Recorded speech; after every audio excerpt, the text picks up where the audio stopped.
बाळा, आमचीच आठवण काढत होतास ना, त्यामुळेच तर आम्ही प्रकट झालो. अरे मायबाप मानतोस ना आम्हाला, मग तुला पैशांची गरज असताना सांगायचं ना. कोणापुढेही हात पसरू नकोस. लोक 2-4 हजारांची मदत करतीलही, पण तुझ्या मागे सर्वांना तुझी मजबुरी हसत सांगतील.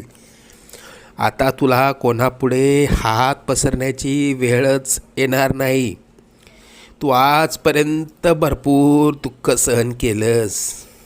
लवकरच तुझ्या रडक्या भाग्यात सुखाचे दिवस येतील. तुझ्या मनात असलेली इच्छा पूर्ण होऊन अक्कलकोटला पेढे घेऊन येणं होईल.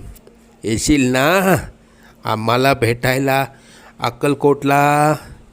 सगळं मनात